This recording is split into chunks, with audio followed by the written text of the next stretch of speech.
Hello students, यहाँ पर हम देखेंगे क्लास 10th के मैथ से कुछ महत्वपूर्ण ऑब्जेक्टिव प्रश्नों को। चैप्टर नंबर 1 है हमारा वास्तविक संख्याएं। इसमें देखो पहला प्रश्न है। पहला प्रश्न क्या कह रहा है, दो लगातार संख्याओं का महत्तम समापवर्तक क्या होता है। अब देखो दो लगातार संख्याओं का महत्तम समापवर्तक कभी भी निकालेंगे एक आएगा। क्यों आता है, देखो यहाँ से अगर अपन मान लो 1 और 2 का महत्तम निकालते हैं तो इस दोनों में कोई भी उभयनिष्ठ गुणनखंड नहीं है। अब कोई भी उभयनिष्ठ गुणनखंड नहीं है, अब इसका तुम महत्तम निकाल लो। 2 में 1 से हम भाग लगाते हैं तो कितना लगेगा, 1 दूना 2। तो यहाँ तो हमारा महत्तम समापवर्तक कितना आ रहा है, 1 आ रहा है। क्या दूसरे संख्याओं के साथ भी ऐसा होने वाला है, चेक करते हैं। अब 2 और 3 दो लगातार संख्या है, इसका महत्तम समापवर्तक हम निकाल के देखते हैं। 2 से भाग लगाएंगे, 2 एकम 2, 3 में से 2 1, फिर आता है हमारे पास 2, 1 दूनी 2। फिर से हम देख रहे हैं महत्तम समापवर्तक कितना आ रहा है, 2। इस प्रकार से हम देखते हैं कभी भी अगर हम दो लगातार संख्याओं का महत्तम समापवर्तक निकालते हैं तो महत्तम समापवर्तक कितना आता है, हमेशा 1 आता है। अगला प्रश्न देखो यहाँ से, निम्नलिखित में कौन अभाज्य संख्या है। अब देखो बात करें भाज्य और अभाज्य संख्याओं के बारे में, किसके बारे में, हम अगर बात करेंगे भाज्य और अभाज्य संख्याओं के बारे में तो क्या होता है। तो भाज्य संख्याएं ऐसी संख्या होती है, ठीक है, भाज्य संख्याएं ऐसी संख्या होती है जिसमें एक और अपने आप के अलावा कम से कम किसी एक और संख्या से भाग लगना होता है। जैसे कि 10 हो गया, यहाँ पर इसी तरह से 4 हो गया, 6 हो गया, ये सारे के सारे भाज्य। क्यों भाज्य है, क्योंकि यहाँ पर 10 में देखेंगे 1 से भाग तो लगेगा ही, इसके अलावा 10 से भाग लगेगा ही, लेकिन इसके अलावा 2 और 5 से भी भाग लग रहा है। अगर सिर्फ 1 और 10 से भाग लगता तो ये भाज्य नहीं होता। इसी तरह से अगर हम 4 में बात करेंगे, देखो 1 से भाग लग जाएगा, 4 से भाग लग जाएगा, लेकिन इसके अलावा 2 से भी इसमें भाग लग रहा है। भाग लगने का मतलब ये नहीं है भाग लग रहा है, भाग लगने का मतलब है शेष 0 आना चाहिए, ठीक है। इसी तरह से 6 में देखेंगे तो इसमें 1 और 6 से तो लगेगा ही, लेकिन 2 और 3 से भी भाग पूरा पूरा लग जाएगा। इसका मतलब ये सारे भाज्य संख्या है। इसी तरह से अभाज्य की बात करेंगे तो अभाज्य में देखो 1 है, 3 है, 5 है, 7 है, ये सारे अभाज्य है। क्यों अभाज्य है, क्योंकि एक और अपने आप के अलावा किसी और संख्या से इसमें भाग नहीं लगता है। अब हमको इसमें संख्या खोजना है कि ये 4 जो ऑप्शन है, पहला है 27, दूसरा है 35, तीसरा है 13, चौथा है 56, इनसे कौन हमारा अभाज्य संख्या है। तो पहला ऑप्शन देखते हैं 27। 27 में देखो एक 27 से तो भाग लग ही जाएगा, इसके अलावा 3 से लग रहा है, एक से अगर भी भाग लग रहा है, एक और अपने आप को छोड़कर किसी भी एक संख्या से भाग लग रहा है, मतलब वो भाज्य संख्या है, तो ये हमारा भाज्य संख्या हो जाएगा। दूसरा है 35, इसमें एक 35 से तो भाग लगेगा ही, लेकिन यहाँ पर देखो 5 से भी भाग लग रहा है, 7 से भी भाग लग रहा है, मतलब ये भी भाज्य संख्या है। ऑप्शन नंबर 3 है 13। 13 हम देखेंगे 1 से और 13 से तो भाग लगेगा ही, लेकिन 1 13 के अलावा किसी और संख्या से भाग नहीं लग रहा है। इसका मतलब सी नंबर ऑप्शन अपना आंसर हो जाएगा, यह एक अभाज्य संख्या है। अगला प्रश्न को देखो यहाँ से, सह अभाज्य संख्याओं का महत्तम समापवर्तक क्या होता है। सह अभाज्य का मतलब क्या होता है, देखो दो या दो से अधिक संख्याओं का एक जोड़ा बना लो, एक ग्रुप बना लो। जैसे कि हम बना रहे 2 3 4 7 और 25। अब ये ग्रुप में कुछ नंबर दिए हुए हैं, लेकिन ग्रुप में नंबर तो है, लेकिन इस ग्रुप वाले नंबर में अगर हम देखें, यहाँ पर 2 नंबर है, इस दोनों नंबर में कोई भी गुणनखंड उभयनिष्ठ नहीं है, मतलब कोई ऐसी संख्या नहीं है जो इस दोनों को विभाजित कर सकता है। इसी तरह से 4 7 25 में देखो कोई ऐसी संख्या नहीं है जो इस तीनों को विभाजित कर सकता है। जब इस तरह से नंबर लिखे होते हैं, ठीक है, ग्रुप में, और कोई भी उभयनिष्ठ गुणनखंड उस संख्याओं का नहीं होता है, तो वो सह अभाज्य संख्याएं कहलाती है। अब अगर सह अभाज्य संख्याओं के महत्तम समापवर्तक को देखेंगे तो वो होता है हमारा कितना, 1 होता है। कैसे 1 होता है, जैसे अगर हम मान लो 3 और 2 का महत्तम निकालेंगे तो 2 एकम 2, 3 में से 2 1, और 2 एकम 2, 1 दूनी 2, हाँ 2 हो जाएगा। तो महत्तम कितना निकल के आ रहा है, 1 आ रहा है। इसी तरह से अगर हम देखें 4 और 7 का महत्तम निकाले तो 7 में से 4 3 हो जाएगा, फिर 4 से देंगे, 3 एकम 3 हो जाएगा, 4 में से 3 घटा देंगे 1 होगा, और ये बच गया तुम्हारा 3। तो ये हो गया तुम्हारा। अब देखो 4 7 का महत्तम कितना निकल गया, 1।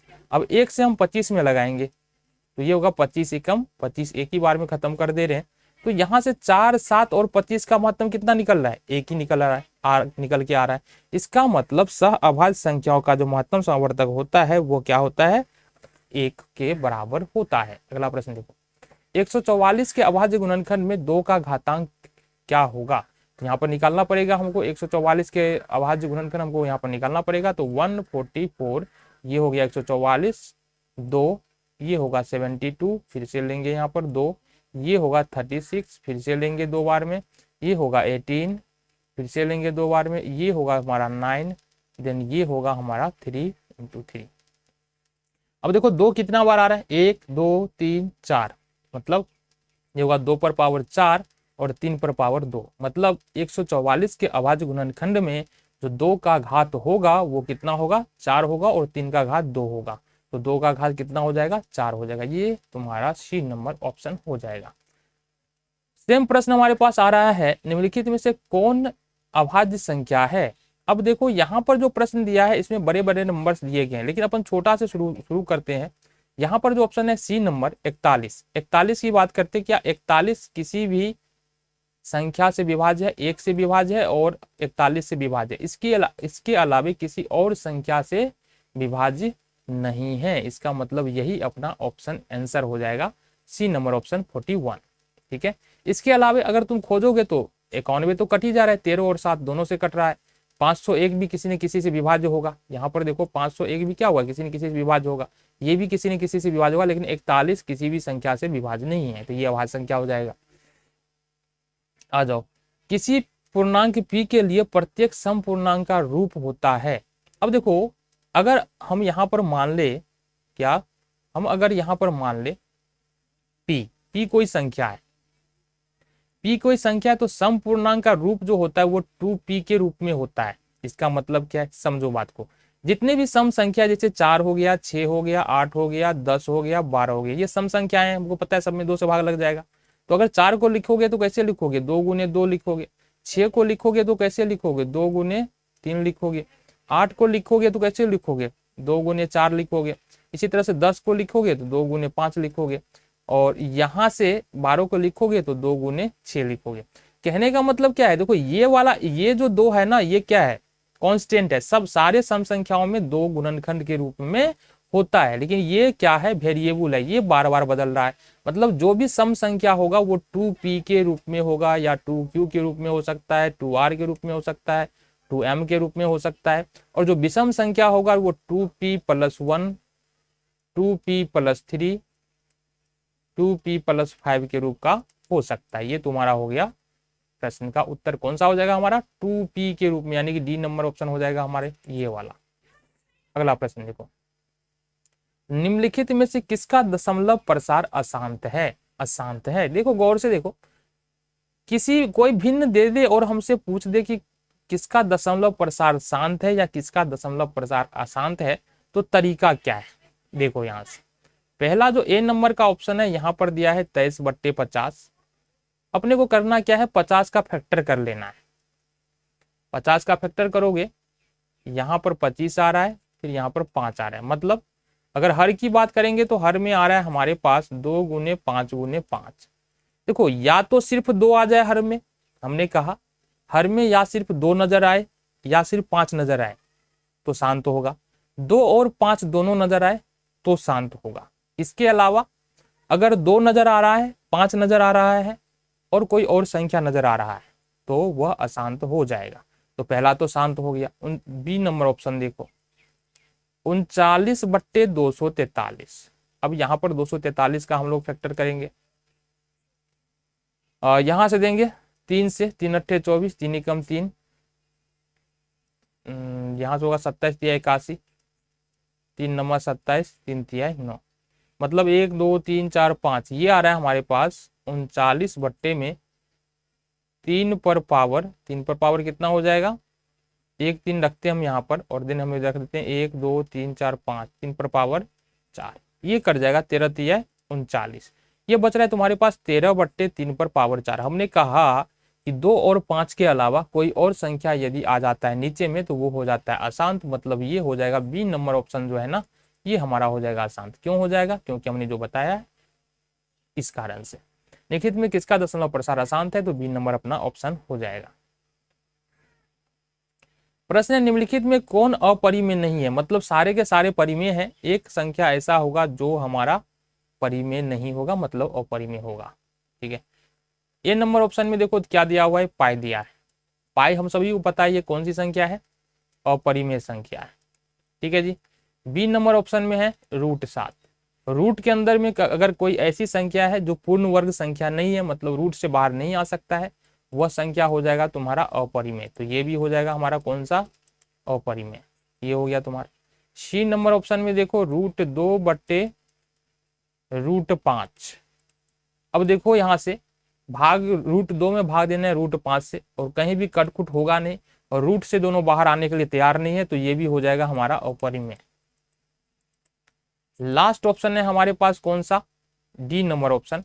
डी नंबर ऑप्शन बता रहे हैं हमको 3√75 और बट्टे में 3√48, ये 75 है। इसको अपन कैसे लिख सकते हैं, इसको लिख सकते हैं हम इस प्रकार से, 3 इंटू √75 को अंदर में ही लिख सकते हैं क्या, 25 × 3। इसी तरह से 3 इंटू 3 है नहीं, यहाँ पर 3, ये वाला 3 नहीं है, ये वाला 3 नहीं है। 48 को क्या लिख सकते हैं, 48 को लिख सकते हैं अपन 3 × 16। अब देखो गौर से, ये 3 का रह जाएगा यहाँ पर, और ये 25 है, तो 25 एक पूर्ण वर्ग संख्या है, मतलब ये बाहर आ जाएगा 5, ये बच जाएगा √3 बट्टे में। इसी तरह से 16 एक पूर्ण वर्ग संख्या है, यहाँ से 4 बाहर आ जाएगा, बच जाएगा √3। √3 से √3 कैंसिल हो गया, 15/4 ये निकल के आ रहा है। हमको पता है 15/4 कौन सी संख्या, परिमेय संख्या है, मतलब यह अपरिमेय नहीं है। तो ऑप्शन नंबर कितना हो जाएगा, डी। पूछ रहा था इनमें से कौन सी संख्या अपरिमेय नहीं है, तो ऑप्शन नंबर डी हमारा आंसर हो जाएगा। प्रश्न नंबर निम्नलिखित में कौन सा परिमेय है। अब हम पहला, उसमें इससे पहले वाले प्रश्न में पूछ रहा था कौन अपरिमेय है, इसमें पूछ रहा है कौन परिमेय है। आ जाओ जी, तो पहला नंबर ऑप्शन देखेंगे, पहला नंबर देखेंगे, एक ही ऑप्शन सही होने वाले। पहला नंबर ए का जो ऑप्शन है वो है 1/144। इसको अगर हम देखें कैलकुलेट करें तो 144 एक पूर्ण वर्ग संख्या है, मतलब 144 को हम लिख सकते हैं 12 × 12, और एक को रूट के अंदर में रखो, रूट के बाहर में रखो, कोई फर्क नहीं पड़ता है, वो बाहर ही निकल के आएगा। तो यहाँ पर एक बाहर आ गया, और रूट 12 × 12 मतलब 12 बाहर आ जाएगा। इसका मतलब 1/12 हो गया, और 1/12 कौन सी संख्या है, एक परिमेय संख्या है। परिमेय कौन है यही पूछ रहा था, तो परिमेय हमारा ए नंबर ही ऑप्शन में है आंसर हमारा। तो दूसरा आंसर चेक क्यों करें। आ जाओ नेक्स्ट प्रश्न पे चलते हैं। यहाँ पर प्रश्न है हमारे पास, a बराबर दे रखा है 2/3 × 3 × 5, ठीक है जी, और b पर पावर दे रखा है, b बराबर दे रखा है 2/4 × 5 × 7।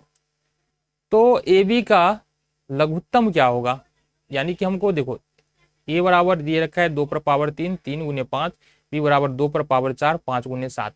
अब लघुत्तम जो होता है ना, हाईएस्ट पावर को हमको लेना पड़ता है। अब देखो दोनों में देखेंगे 2 का हाईएस्ट पावर क्या है, 2 का हाईएस्ट पावर जो है वो है 2/4। दोनों में देखेंगे 3 का हाईएस्ट पावर क्या है, 3 है। दोनों में देखेंगे 5 का हाईएस्ट पावर 5 है, और दोनों में देखेंगे 7 का हाईएस्ट पावर 7 है। अब इसको हम कैलकुलेट कर लेते हैं। ये हो जाएगा 2 दूनी 4 दूनी 8, 2 दूनी 4 दूनी 8 दूनी 16, ये 16 हो जाएगा। और ये 3 × 5 × 7, इसको मल्टीप्लाई कर लो। 16 पंचे 80, 80 तिया कितना हो जाएगा 240, 240 सत्ते कितना हो जाएगा 240 × 7, 7 चौक 28 का 8 हासिल 2, 7 9 14 2 16 6 हासिल 1, 1680 तुम्हारा आंसर हो जाएगा डी नंबर। प्रश्न है हमारे पास, इस तरह का प्रश्न हमने पहले भी किया है, देख लो। प्रश्न कह रहा है कि m एक धनात्मक पूर्णांक है, तो धनात्मक विषम पूर्णांक का रूप क्या होगा। अब जो देखो दे रखा है यहाँ से, ए नंबर ऑप्शन हमारे पास है 4m + 2। देखो जो 4m है ना, देखो यहाँ से 4m जो है ना, ये सम संख्या है। कौन सी संख्या है, सम संख्या, क्योंकि इससे पहले भी हमने बात किया था। सम संख्या को हम लिख सकते हैं 4m के रूप में, 6m के रूप में, 8m के रूप में, 2m के रूप में, है ना। ये सम संख्या का रूप है, तो कहने का मतलब ये तो सम संख्या है। अब सम संख्या में जाहिर सी बात है, अगर विषम संख्या जोड़ेंगे तो विषम संख्या आएगा। तो हमने बताया कि 4m तो पहले सम संख्या है, इसके बाद इसमें विषम संख्या जोड़ना है, मतलब एक क्या है विषम संख्या, मतलब ये हो जाएगा सी नंबर ऑप्शन, 4m + 1 एक विषम संख्या है। इसके अलावा ऑप्शन में अगर तुमको 4m + 3 भी दे तो भी विषम होगा, 4m + 5 भी दे तो भी विषम होगा, 4m प्लस 7 भी दे तो भी क्या हो जाएगा, ये विषम हो जाएगा। नेक्स्ट प्रश्न को देखेंगे। अगला प्रश्न है हमारे पास, यदि दो संख्याओं का गुणनफल 2166 है, तो देखो दो संख्याओं का गुणनफल दिया है, यहाँ पर गुणनफल दिया है कितना, 2166, पहली बात, एवं उनका महत्तम 19 है, और साथ ही साथ महत्तम समापवर्तक जो है वो कितना है, 19 यानी कि 19 है। अब समझो बात को, दो संख्याओं का गुणनफल, या ये लो पहली संख्या गुने दूसरी संख्या, इसको बोल सकते हैं दो संख्या का गुणनफल बराबर होता है महत्तम समापवर्तक और गुने लघुत्तम समापवर्तक। अब इस दोनों के बदले में हमको कितना दे रखा है, 2166 दे रखा है, तो 2166 हम यहाँ रख देते हैं। महत्तम दे रखा है 19, तो 19 हम यहाँ से रख देते हैं, और लघुत्तम हमको नहीं पता है। अब अगर लिखे लघुत्तम समावर्तक बराबर, तो क्या लिखेंगे, सिंपल सी बात है, अगर लिखे लघुत्तम समावर्तक बराबर तो 2166 और बट्टे में हो जाएगा हमारा 19, डिवाइड दे दो, कितना बार में लगेगा, 19 से कम 19 बच जाएगा 2 6, फिर से 19 से कम 19 कितना हो जाएगा, 7 6 19 चौका 76, तो ये हो जाएगा हमारा कितना कट के 114 हो जाएगा तुम्हारा सी नंबर आंसर।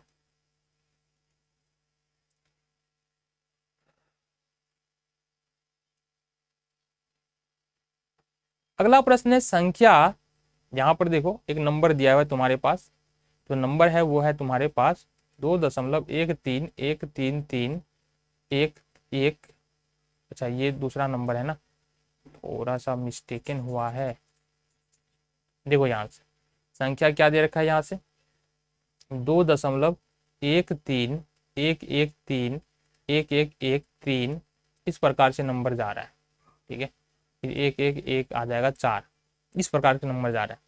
तो ये कौन सी संख्या है बाबू, देखो इस प्रकार का नंबर है ना वो होता है अपरिमित संख्या। क्यों होता है, क्योंकि यह ना ही रिपीट हो रहा है और ना ही खत्म हो रहा है। भाग, अगर हम दशमलव को भिन्न को भाग में ले जा रहे हैं, ना ही यह रिपीट हो रहा है ना ही यह खत्म हो रहा है। जब ना ही कोई संख्या रिपीट हो ना ही खत्म हो तो वह अपरिमेय संख्या। या हमेशा ध्यान ही रखो, अगर इस फॉर्म में कोई भी लिखा हुआ है x decimal m n m n n m n n n, तो हमेशा यह अपरिमेय संख्या ही होगा। कुछ और उदाहरण देख लेते हैं, जैसे मान लो 0.23233233 इस प्रकार से लिखा हो, 0.2322322223 इस प्रकार से भी लिखा हो, तो ये होगा कौन सी संख्या, अपरिमेय संख्या। तो इस फॉर्म में कोई भी नंबर्स लिखा हो तो हमेशा तुमको अपरिमेय संख्या ही होगा और उसी पर हमको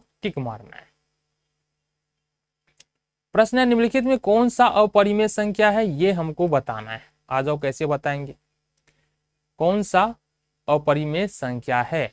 देखो गौर से देखना, आंसर ऑप्शन तो हो जाएगा ए नंबर 17, क्योंकि 17 एक पूर्ण वर्ग संख्या नहीं है। इसके अलावा देखेंगे 100 को देखेंगे तो 100 को देखेंगे ये रूट से बाहर आकर के 10 होता है, क्योंकि ये जो है ना 100 जो है ना एक पूर्ण वर्ग संख्या है। इसी तरह से 4 को देखेंगे तो ये बाहर निकल के 2 हो जाता है। इसी तरह से हम देखेंगे √16 प्लस √25 को, तो √16 बाहर निकल के 4 होगा, √25 बाहर निकल के 5 होगा, तो ये होगा 5 4 9।